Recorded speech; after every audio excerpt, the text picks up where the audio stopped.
Hi guys! So since ang dami nang hihingi sa akin ng long video dahil nabibitin daw sila sa reels dahil may ikli, eto ginawan ko kayo ng medyo mahaba-habang video. So eto na yun, nasa bus station kami, naghihintay kami ng sasakyan naming bus dahil mas pinili namin na mag-commute na lang kesa mag-drive pa yung kung sino sa amin dahil sobrang mapapagod papunta at pabalik.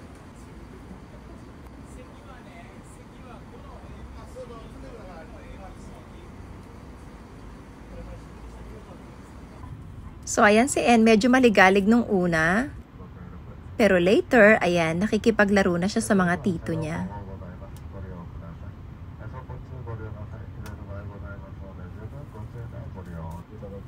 Si Subaru naman, ayan, parang bola din, pasa-pasa. Minsan nasa mama niya, minsan nasa papa niya, minsan nasa akin.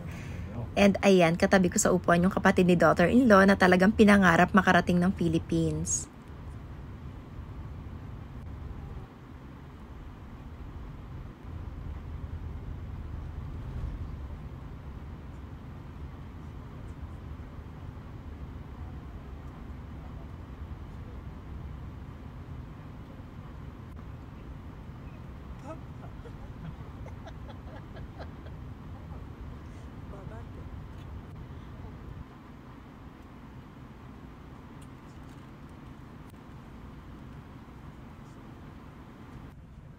So, from Nagasaki to Fukuoka Airport, babiyahe kami ng almost 2 hours.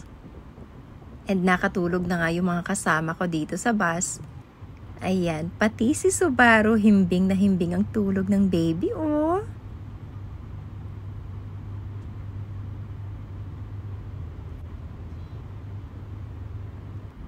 And after 2 hours, ayan, nakita ko na yung Fukuoka International Airport. Naku, sobrang na-excite ako talaga.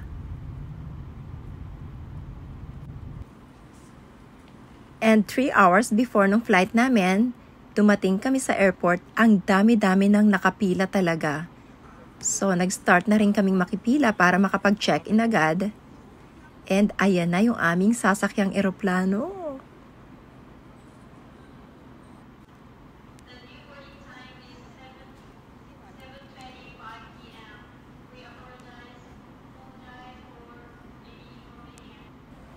So, eto na yung time na papasok na kami ng airplane and nasambit ko talaga na finally, eto na, makakabalik na rin ako kasama ng mga bata.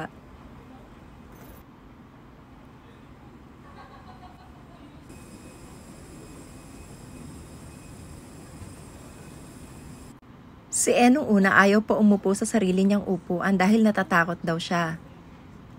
Pero nung nag-take off na yung airplane, ayan, pumayag na rin siyang umupo. Ayan, sa pagitan namin ng lolo niya. Mabuti na lang, nagdala yung mama niya ng something na malilibang siya and yan lang yung ginawa ni En. Hanggang mapuno na nga niya ng sticker yung buong page.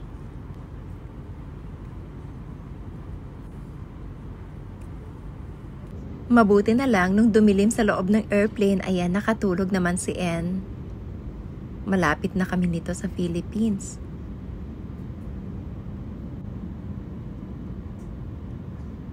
And finally, eto na talaga, nakalabas na kami ng airport. Ayan, sinalubong kami ng mga pamangking ko at ng kuya ko.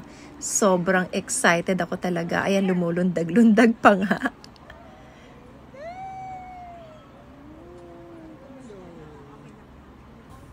At dahil may biyahe pa kaming 3 hours from Manila to Nueva Ecija, dumaan muna kami sa fast food chain sa loob ng terminal.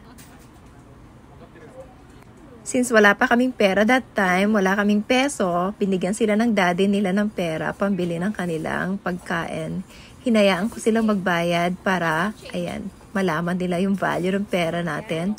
And tuwang-tuwa si Yosh, ang liliit daw nung peso. And finally, after 3 hours, mga 4 o'clock AM na kami nakarating ng Nueva Ecija, tuwang-tuwa yung mga bata. Kahit madaling araw na, talagang nilibot pa nila yung buong bahay. And si Bunso naman, ang unang tinatanong sa akin ay yung password ng wifi sa bahay. Parang hindi mabuhay na walang cellphone. So, reunited with my niece, Mika. And, syempre, yung aking magandang nanay. Ayan. So, tuwan-tuwa yung matanda dahil nakita niya yung mga apo niya. So, hanggang dito na lang muna yung aking video. Hintayin niyo yung mga susunod na upload, ha? Thank you for watching. Bye!